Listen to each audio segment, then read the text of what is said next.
ആദ്യം തന്നെ അമ്മയ്ക്കും തിരുക്കുമാരനും കോടാനുകോടി നന്ദി. എൻ്റെ പേര് അന്ന. ഞാൻ മുഹമ്മയിൽ നിന്ന് വരുന്നു.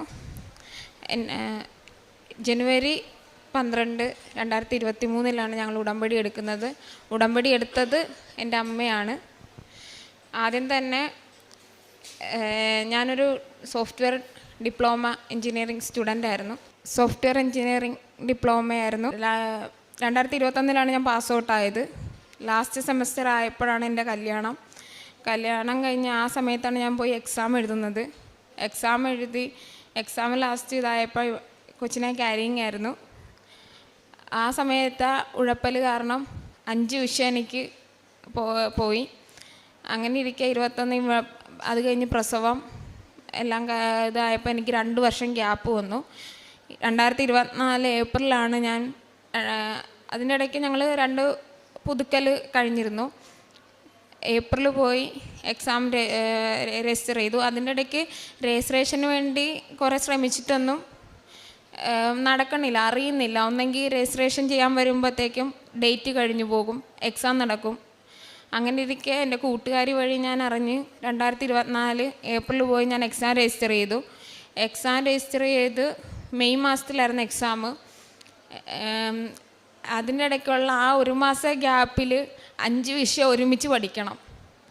5 വിഷയം ഒരുമിച്ച് പഠിച്ച് ഒരു 40 മാർക്കിന് മുകളിൽ മേടിച്ചാൽ ജയിക്കാൻ പറ്റത്തുള്ളൂ.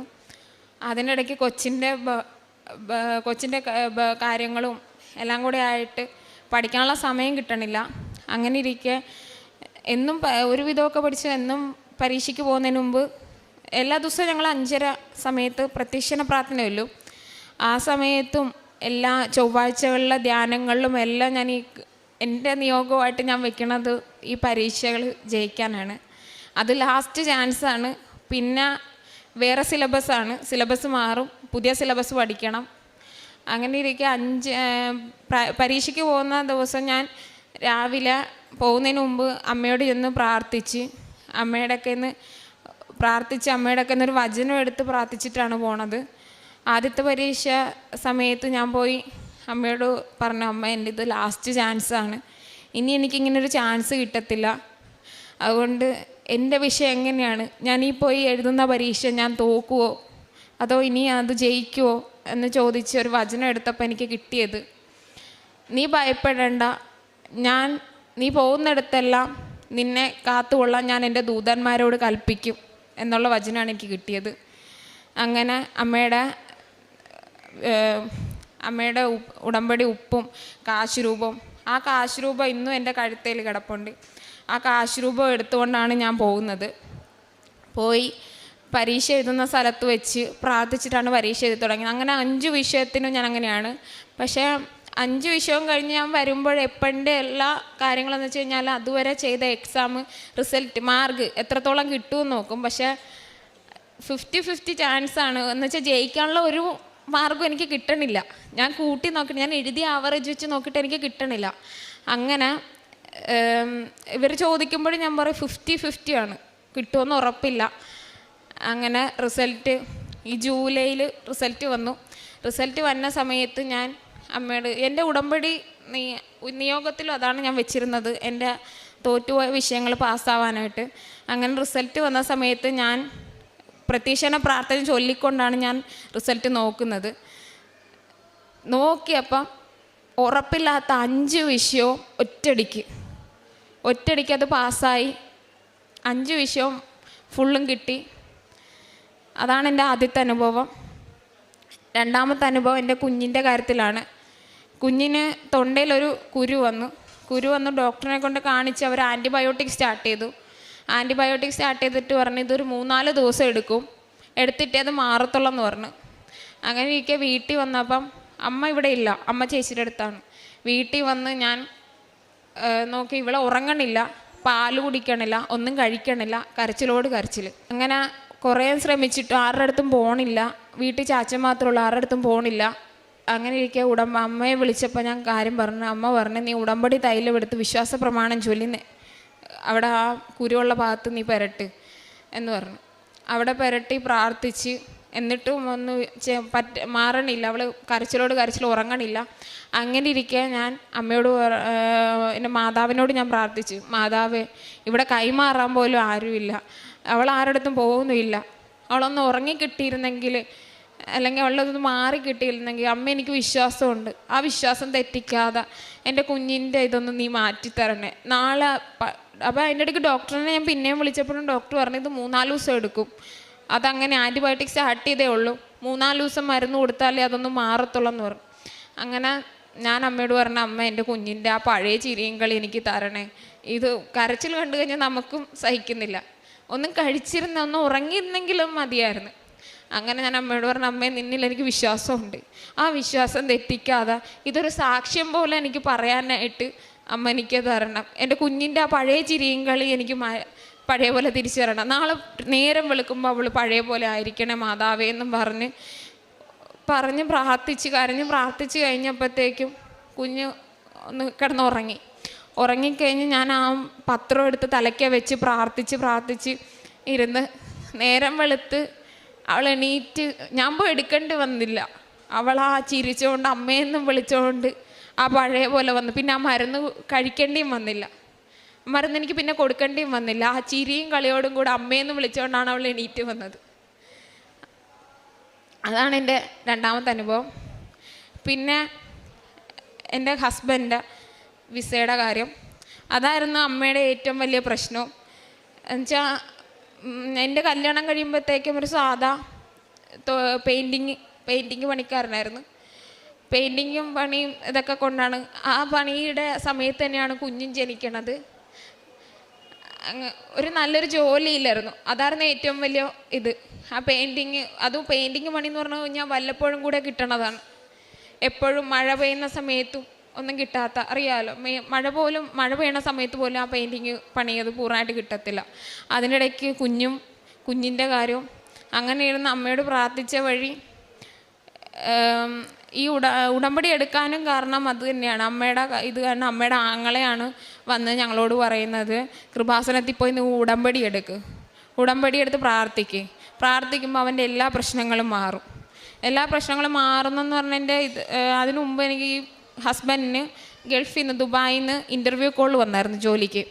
ജോലിക്ക് ഇൻ്റർവ്യൂ കോൾ വന്ന് അവർ കാര്യങ്ങളെല്ലാം അന്വേഷിച്ച് വിസ അയച്ചേക്കാന്നും പറഞ്ഞു വെച്ച് കഴിഞ്ഞിട്ട് 3 മാസത്തോളം കാലമായിട്ടും വിസ വന്നില്ല. ആ വിഷമത്തിൽ ഇരിക്കുന്ന സമയത്താണ് അമ്മയുടെ ആങ്ങളെ വന്നേച്ചും പറയുന്നത്, നിങ്ങൾ കൃപാസനത്തിൽ പോയി ഉടമ്പടി എടുത്ത് പ്രാർത്ഥിക്കുക. അതുവരെ പോടോന്നല്ലാതെ ഇവിടെ വരണം അങ്ങനെ ഒരു ഇതില്ലായിരുന്നു. അങ്ങനെ അമ്മയുടെ ആങ്ങളെ വന്ന് പറഞ്ഞു കഴിഞ്ഞപ്പോഴത്തേക്കും ഞങ്ങളെല്ലാവരും കൂടെ ഇവിടെ വന്ന് ഉടമ്പടി എടുത്ത് ജനുവരി 12 ഉടമ്പടി എടുത്ത് ഒരാഴ്ച കഴിഞ്ഞ്, കറക്റ്റ് ഒരാഴ്ച തികഞ്ഞ്, ഒരു വ്യാഴാഴ്ച വന്ന് എടുത്ത് അതിൻ്റെ ഒരാഴ്ച തികഞ്ഞ് അതിൻ്റെ പിറ്റേ വ്യാഴാഴ്ച വിസ വന്ന്, അതിൻ്റെ പിറ്റേ വ്യാഴാഴ്ച ഗൾഫിലേക്കും പോകാൻ സാധിച്ചു. 2 ആഴ്ചയ്ക്കുള്ളിൽ, അത് 3 മാസത്തോളം വിസ വരാതിരുന്നു, ഇൻ്റർവ്യൂ കഴിഞ്ഞിട്ട് 3 മാസത്തോളം വിസ ഇല്ലാതിരുന്നത് ഉടമ്പടി എടുത്ത് 2 ആഴ്ചയ്ക്കുള്ളിൽ ഞങ്ങൾക്ക് എൻ്റെ ഹസ്ബൻഡിന് പോകാൻ സാധിച്ചു. കറക്റ്റ് 2 ആഴ്ച, ഒരു വ്യത്യാസം അങ്ങോട്ടും ഇല്ല. കറക്റ്റ് 2 ആഴ്ച കൊണ്ട് വിസ, ഒരാഴ്ച കഴിഞ്ഞ് വിസ വന്ന് അതിൻ്റെ അടുത്ത ആഴ്ച പോകാൻ സാധിച്ചു. അതൊരു വിസിറ്റിംഗ് വിസയിലായിരുന്നു പോയത്. അപ്പോൾ അന്ന് അവർ പറഞ്ഞ് ഞങ്ങളിവിടെ തന്നെ വിസ റെഡിയാക്കാം, പെർമനൻറ്റ് വിസ ആക്കാം, ഇപ്പോൾ വിസിറ്റിംഗ് വിസയിൽ വാന്നും പറഞ്ഞ് വിസിറ്റിംഗ് വിസയാണ് അവർ തന്നത്. അങ്ങനെ വിസിറ്റിംഗ് വിസയിൽ പോയി അവരവിടെ റെഡിയാക്കാമെന്ന് പറഞ്ഞു കഴിഞ്ഞപ്പോൾ അവിടെ പെരുന്നാളും കാര്യങ്ങളൊക്കെ ആയിട്ട് നടന്നില്ല. അപ്പം മാർച്ച് 26 വിസയുടെ കാലാവധി കഴിഞ്ഞ് അവർ തന്നെ ടിക്കറ്റ് എടുത്ത് അവർ നാട്ടിലോട്ട് പറഞ്ഞു വിട്ടു ഹസ്ബൻഡിനെ. അവർ പറഞ്ഞു ഒരാഴ്ച സമയം കൊണ്ട് ഞങ്ങൾ റെഡിയാക്കി തരാമെന്ന് പറഞ്ഞാണ് വിട്ട് മാർച്ച് 26 വന്ന് 1 മാസമായിട്ട് പോലും വിസ റെഡിയായില്ല, വിസ വന്നില്ല. അതിൻ്റെ ഇടയ്ക്ക് ഞങ്ങൾ വേളാങ്കണ്ണിക്ക് പോകാനുമായിട്ട് ടിക്കറ്റെല്ലാം എടുത്ത് വെച്ചിരിക്കുക. അന്നേരം ഹസ്ബൻഡിന് എടുത്തില്ല, ഞങ്ങൾക്ക് മാത്രമേ എടുത്തുള്ളൂ. അപ്പം ഞങ്ങളൊരു ഡേറ്റ് ഇട്ട്, ഏപ്രിൽ 23 ഉള്ള ബർത്ത്ഡേ ആയിരുന്നു. ആ ബർത്ത്ഡേ കഴിഞ്ഞിട്ടുള്ള സമയത്ത് പോകാനായിട്ട് ഒരു മാർച്ച് 26 വന്നതാണ്. പെരുന്നാൾ കഴിഞ്ഞ് പോകാമെന്ന് പറഞ്ഞുള്ളൂ. ഒരാഴ്ച സമയം തന്നിട്ട് ഇതുവരെ പോകാനായിട്ട് സാധിച്ചില്ല. അന്നേരം 3 മാസം കഴിഞ്ഞ് ഉടമ്പടി പുതുക്കേണ്ട സമയം. ഞങ്ങളിവിടെ വന്ന് ഉടമ്പടി എല്ലാവരും കൂടെ തന്നെ വന്ന് ഉടമ്പടി പുതുക്കി ഞങ്ങൾ 28-ാം തീയതിയാണ് വേളാങ്കണ്ണിക്ക്, ഏപ്രിൽ 28-നാണ് വേളാങ്കണ്ണിക്ക് പോകാനായിട്ട് ടിക്കറ്റ് എടുത്തിരിക്കുന്നത്. അങ്ങനെ ഏപ്രിൽ 23-നുള്ള ബർത്ത്ഡേ ഞങ്ങൾ ഉടമ്പടി പുതുക്കൽ നിയോഗം വെച്ചു. ഏപ്രിൽ 24-നും ഏപ്രിൽ 28-നും ഉള്ളിൽ ഞങ്ങൾക്ക് പ്രിൻസിന് പോകാനുള്ള വിസ റെഡി ആവണേന്ന്. അങ്ങനെ ഉടമ്പടി നിയോഗം വെച്ച് ചെന്ന് 2 ദിവസം കഴിഞ്ഞപ്പോഴത്തേക്കും ഏപ്രിൽ 26-ന് വിസ വന്ന്. ഏപ്രിൽ 26-ന് ചെല്ലാൻ പറഞ്ഞുകൊണ്ട് വിസ വന്ന്. ഏപ്രിൽ 24-നും 28-നും ഉള്ളിൽ വിസയ്ക്ക് ഡേറ്റ് ഇട്ട് പ്രാർത്ഥിച്ചിട്ട് ഏപ്രിൽ 26 ആയപ്പോഴത്തേക്കും വിസ ചെല്ലാൻ പറഞ്ഞുകൊണ്ട് വിസ വന്നു. ഏപ്രിൽ 26-ന് ഈ പ്രിൻസിൻ്റെ ആദ്യത്തെ വിസ വരുന്ന ആ സമയത്ത് ഇൻ്റർവ്യൂ കഴിഞ്ഞിട്ട് 3 മാസമായിട്ട് വിസ വന്നില്ലല്ലോ. അപ്പം ആദ്യത്തെ വിസ വരുന്നതിന് മുമ്പ് ഹസ്ബൻഡ് പെയിൻറ്റ് പണിക്ക് പോകുന്നതിന് മുമ്പ് എന്നും വചനം എടുത്തോണ്ട് ഞങ്ങളെല്ലാവരും എവിടെയെങ്കിലും പോകുന്നതിന് മുമ്പ് വചനം എടുത്ത് പ്രാർത്ഥിച്ചിട്ട് പോകണം. വചനം എടുത്തപ്പോൾ നിൻ്റെ സങ്കടം സന്തോഷമായി മാറും എന്നുള്ള വചനമാണ് കിട്ടിയത്. നിൻ്റെ സങ്കടങ്ങളെല്ലാം സന്തോഷമായി മാറും എന്നുള്ള വചനം കിട്ടി.